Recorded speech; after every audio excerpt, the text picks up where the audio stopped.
Yes. The twin demons which had suddenly awoken atop Izo Fuji and tried to lay waste to the land of Kamui were defeated. Now it is time for the final story arc. They disappeared in a burst of petals thanks to Oki and Amaterasu. However, a giant cloud, black as night, cast a shadow on the scene. Blight, Ninetails, the twin demons Leichku and Neichku. The souls of each were swept into the cloud as it moved. It drifted toward the Ark of Yamato at the bottom of Lauchi Lake. The Ark of Yamato is beckoning all of the world's darkness within. Tuskel? Oh, Tuskel's words echoed ominously. Apparently that was one of the people I talked to. Awakening Amaterasu's heart. I think it was the person with the owl thingy mask. All the sacrifices, all the life lost in the name of good. No, I'm dying. Was it all in vain? Shiranui, Amaterasu's 100-year-old incarnation, was fatigued and exhausted by intense battle. That's probably like one of the goriest pictures in the game. However, when Shiranui noticed the glow of Oki's sword, Kutone, a sly smile seemed to crease the wolf's tired lips. Satisfied with this bright glimmer of hope, Shiranui struggled to rise and put every last ounce of strength into passing through Ishaku's gate. Back in time. Back home.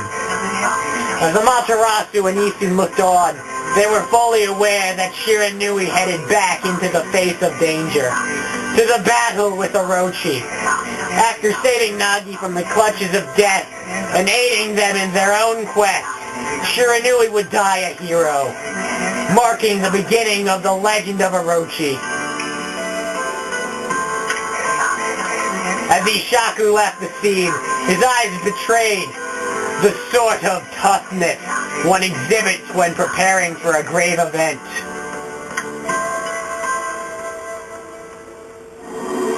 Ishaku looked pretty badass too. I get a frickin' solar fragment. What a lame frickin' prize. Yeah, at least I had, that was my third one. That's decent, man.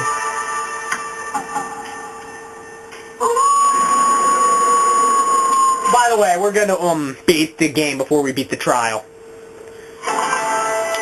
I'm gonna make a second save to beat the game. See you guys all then. It's time to beat the game, and then we're gonna have one last thing where I get owned in that trial repetitively, most likely. Amaterasu and the others returned to the foot of Izo Fuji. There they saw Lika, praying intensely. The storm had subsided. Then, as if to celebrate their hard-won victory, the twin volcanoes of Izo Fuji erupted in great pillars of flame. The villagers felt the warmth on their skin and wept tears of joy. However, Oki merely surveyed the scene. I don't remember how to say that word. I've heard it before, though.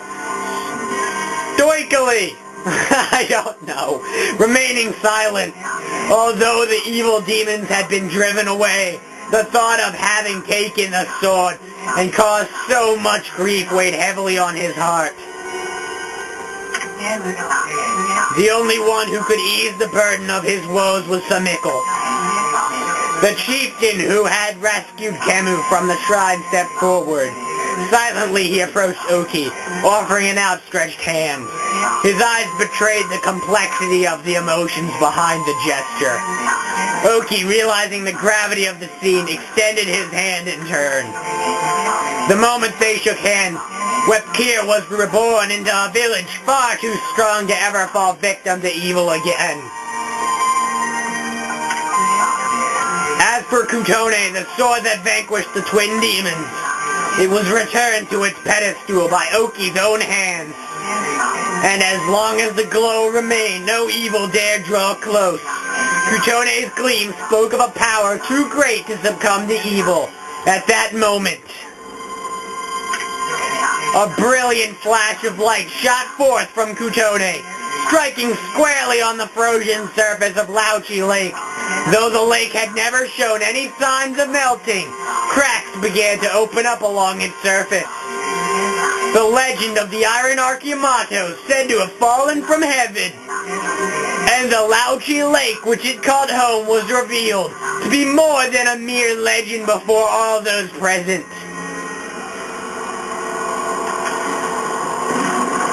Final level.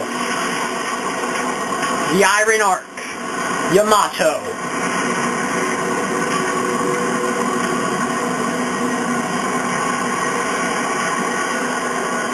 And it's flying.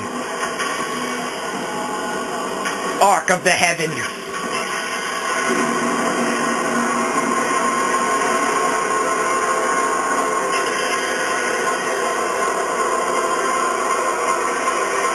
Is this my rainbow bridge?